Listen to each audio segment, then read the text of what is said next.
weekend as the backlog is counted. But what's even more concerning is the number of people in the hospital. Right now, more than 50 people are in the hospital with COVID-19. That's up around 20% compared to last week. Now, we already have statewide restrictions on everything from shopping to social gatherings, and some local schools have taken a step backward in the reopening process. But the virus is still spreading, so now the state is taking a new approach. Today, the Department of Health unveiled a new tool to let you know if you've come into contact with someone who has COVID-19. It also notifies everyone else anonymously if you're the one who tests positive. It's called WA Notify for the state of Washington. If you have Android, you can download the app version. If you have an iPhone, all you need to do is go into settings and click exposure notifications. Officials say the system can't track you or even see where you've been. The system relies on anonymous Bluetooth messages between phones to keep track of who's been in contact with an individual who has tested positive for the coronavirus. So definitely a very handy tool to have in our pockets. Let's go ahead and talk weather. Here's Jeff Jacobs now with your Cap KVU First Alert weather forecast. Jeff. Yeah. So windy outside. I mean, we just checked. The wind is kicking up a little bit. You know, today's been a little deceiving. If you walk outside from inside, you look out there, it's been beautiful, the sun's shining, and then you walk outside like, oh, that's pretty cold. I think I'll stay inside. Yeah, there's more of that coming up. Let's take a live look outside right now at our Legend Skycam network. Yes, it's dark across our area already. Welcome to the very last day of November, my friends. But what is going to happen tonight? We're looking at cooler temperatures, that's for sure, as we move on through this week. Right now, wind speed, though, starting to slowly die down, which is some good news there. 22-mile-per-hour winds in the Tri-Cities being reported at the airport there. There is a wind advisory still in effect right now for the area around Ellensburg, okay? Now, that's going to be happening until 7 o'clock tonight. We're looking at gusts anywhere from 40 to 50 miles per hour. And again, we're right on the tail end of that advisory, hopefully closing that out again here within the next hour to 2 hours for around the Ellensburg area. Now, we're also looking at current temperatures outside right now. It's definitely cooling off. 48 degrees in the Tri-Cities right now, and in Yakima, we're looking at temperatures pretty close to the same, 45 degrees. How cold is this week going to get? I've got that answer coming up in your full forecast later on in the show. A new report from the state prison watchdog says the coronavirus outbreak at Coyote Ridge Correctional Center got much worse because of the response from the Department of Corrections. Coyote Ridge had the state's largest coronavirus outbreak behind bars with 115 staffers and more than 300 inmates testing positive and 2 of the inmates dying of the virus. The Seattle Times analyzed the report, which says after the first Coyote Ridge inmate got sick, he had to wait days to be tested, and the staff waited even longer to start imposing quarantines. Other inmates said they reported symptoms but were not tested right away. The report says prison guards were told to wear masks but refused. And there was miscommunication between medical experts and prison staff about how to control the virus. The report did say Coyote Ridge did a good job protecting elderly inmates with required masks and social distancing inside one high-risk ward. And Department of Corrections pointed out, for the most part, Washington state prisons have avoided huge outbreaks like we've seen in other state or federal prisons. Some good news tonight in the race for a vaccine. Moderna says it's ready to ask for FDA approval on its coronavirus vaccine. It's the second company to make that announcement after Pfizer. Moderna's vaccine is supposed to be just a little bit easier to transport and store, which could be crucial when it comes to getting the vaccine to all of us. The FDA is set to review both Pfizer and Moderna's vaccines within the next 3 weeks. Well, it's Cyber Monday, and we know a ton of people are getting their holiday shopping done online this year, but not everyone. People lined up outside CG's Public House this weekend for a fairly unusual Small Business Saturday. Since stores can only let in around a quarter of their usual customers at a time, organizers decided to get creative with a drive-up market. People really need to just try to support the small businesses so they can survive into next year. People come out and, you know, even if they're just buying like a $5 item, it's super helpful to a lot of these vendors just to sell that single item. Business owners tell us even if you can't afford a big gift list this year, they appreciate word of mouth buzz on social media as well. And by the way, there's another drive-through market scheduled for this Saturday, same time, same place. Well, Well, College Place Public Schools is partnering up with Eden's Pantry for another food drive this week, with Eden's Place distributing the food on December 10th. Starting today through December 2nd, school and community volunteers will be dropping off donation bags at houses. People are asked to fill those bags with non-perishable items such as canned foods and pasta. On December 6th, volunteers will pick up the donations from front porches. People can also donate in person on December 6th at Andy's Market and Walmart. If you want to make a charitable donation, go to www.cpps.org and click on the Donate tab. Sunrise Rotary in Yakima had to cancel their annual raffle fundraiser due to COVID-19, but came up with a creative way to keep things going, a move-a-thon. Rotary members promised to complete fitness or volunteer goals, and in exchange, their families, friends, and local businesses made financial pledges to the organization, which supports community youth programs. The result, $66,000 in pledges, one of the best fundraisers in their 30-year history. We just got an overwhelming support. Emotional, people that couldn't send money were still saying we're so happy you're out and about and celebrating the things that are positive, not just thinking about all of the things that we have to give up. Sunrise Rotary is putting that money towards next year's community service projects. Previous projects include building beds for local homeless shelter Camp Hope, buying clothes and toys for children in need, facilitating park improvements, and providing funds for scholarships and children's swimming and museum programs. Well, a project that scientists at the Pacific Northwest National Laboratory were working on pre-pandemic is now being redirected to help fight the coronavirus. KapKVU's Carissa Lemkuhl explains. We wanted to look at exposures.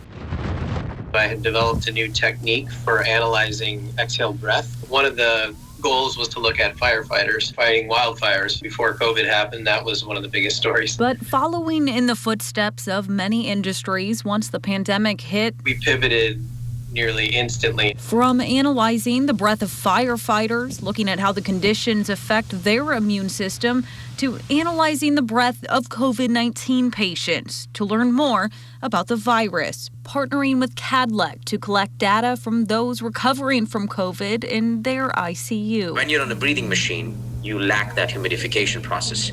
To facilitate that, we put these small filters, and at the end of every shift, we disconnect them and we throw them away. Now they're sending them to scientists at PNNL to analyze. We know what normal respiratory responses and immune responses look like.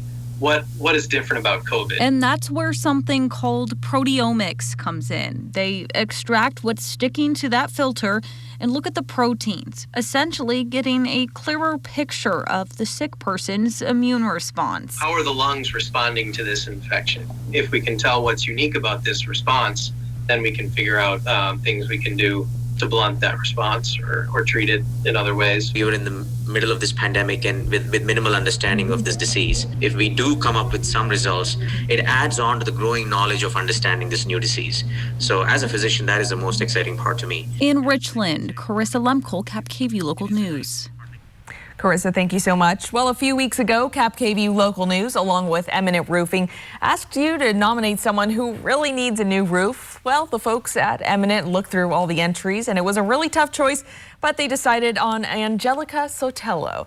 Angelica was nominated by her daughter, Amaya Soledad, who said her mom's home really needs a new roof. She said, quote, "My mom has lost both her sons within the past year. She's lost so much, she's kind of given up, and I know a new roof would bring her spirits up."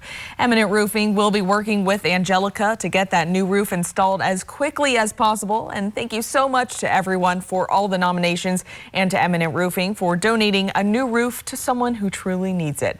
We hope to show you the new roof once it's finished right here on KapKVU Local News, so stay tuned. And that is just so lovely that just a daughter would reach out and help her mama out. What an It's amazing wonderful. holiday gift. Oh my goodness. Before the end of this year. Absolutely. The year this has been. Hey, let's take a real quick look outside and see the darkness that has fallen across our entire region. We've had sunshine, we've had wind, we've had fog, we've had chilly temperatures, and we've got more coming up later on in the show. Still ahead on KapKVU Local News at 5. With Giving Tuesday coming up tomorrow, we'll show you how a local animal rescue is working to help pet owners through the pandemic. COVID-19 can find you here when you're just trying to celebrate. It can find you here when you're with your closest friends. Or even here when you're spending time with family. Wear a mask. Stay 6 feet apart. Don't host gatherings, even in your own home. Protect the people you love. Bi-Mart's Lucky Number Tuesday tradition continues. Over $500,000 in gift cards are up for grabs every Tuesday this Christmas season. You could be one of the many $100 gift card winners, or you could be the lucky one to win a $250 Bi-Mart gift card. Come to your Bi-Mart store every Tuesday to check our posted lucky numbers. There are winners in every store every week. It might be you. And this Tuesday, thousands will win Fran's cookies. It's Lucky Number Tuesday, only at Bi-Mart. We all know health insurance is great if you can use it. Through December 15th, you'll find more ways to live and stay well with new Cascade Care plans offering more care and services before reaching your deductible. Enroll at wahealthplanfinder.org. COVID-19, you got this. There's plenty of things you can do while wearing a mask. Grab some curbside treats and tune into one of Tri-Cities performing our stream performances. Hike Badger, Candy, McBee, Chamden Nature Preserve, Spirit of America Trail, Tap Teal Greenway, stroll along the Sacagawea Heritage Trail. Try paintballing, axe throwing, or a local online music lesson. Go to drive-in movie, try curbside retail, or pick up a local wine, craft beer, or distilled spirits to go. How about visiting a tree farm, road cycling, mountain biking, running, water sport, better wear a wetsuit this time of year, or go golfing, go disc golfing, go foot golfing, go putt-putt golfing, get a facial, mani, or pedi, or how about a tattoo? There's lots that you can safely do that's allowed under our current guidelines. Enjoy. Get that perfect clean air you seek at home. With a home comfort system from your local Lennox dealer, you can make your indoor air as clean as it can possibly be. Feel more energized, healthier, and comfortable in your environment. Welcome to the great indoors. Lennox, air is life. Make it perfect. Call Bruce Heating and Air today. We've got a sleigh full of stars performing your favorite holiday songs and a touch of Disney magic.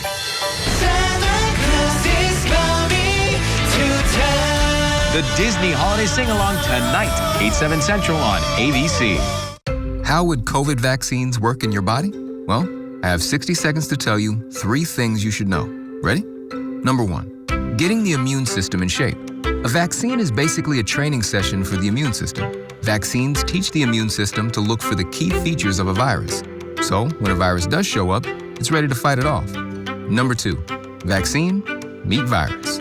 The vaccine gives your body a plan to recognize the virus. Then your immune system starts preparing by making antibodies, or fighter cells, that stay in your blood as protection in case the virus tries to invade. What this means is you get immunity against the disease without having to get sick first. Number 3, community immunity. When enough people's bodies know how to fight off a virus, it has nowhere to go. That slows the spread. When people get a vaccine, we're able to stop the spread quicker and get a little closer to ending this pandemic. That's basically how vaccines work. And that is 60 seconds. Getting into the holiday spirit. Fly the Northwest, Tuesday. Welcome back, everyone. Lizards, guinea pigs, and rabbits. These are just a few of the creatures Little Lives Animal Rescue takes care of. The Tri-Cities Rescue also assists pet owners, but since the pandemic hit, the organization needs a little help themselves. Take a look. Though they are small, these little critters are equally as loved and cared for by Little Lives Small Animal Rescue. Executive Director Denise Sam says they started 4 years ago. We thought maybe, we would take in a guinea pig or a chinchilla here and there or a reptile here and there, but no, we escalated pretty quickly as soon as we opened up. They rescue, foster, and rehome small pets. Sam says they also help pet owners when times get tough, like during 2020. We did get a bunch of people reach out to us saying, hey, because of COVID, I've been laid off, or, I'm having issues with bedding or with supplements or with food or with veterinary care. And so as part of our program, we have been able to help quite a few people. But as they've helped dozens of pet owners through the hardships of COVID-19, the nonprofit could use some assistance themselves. Our donations have definitely decreased. So we have been trying to, advertise as much as we can to say, hey, we're still here. Rescue doesn't stop even during pandemics. We still need funds. Denise says with donations, they can help animals owners and supply their pet food pantry while preventing people from surrendering their pet. Just so grateful that they get to keep their animal because they do love them so much and they don't want to give them up. So we're happy to help in any way we can when it comes to that. Denise says adoptions are also up this year, so if you're looking for a scaly or little furry friend, you can check out the rescue on Facebook or littlelivesrescue.org.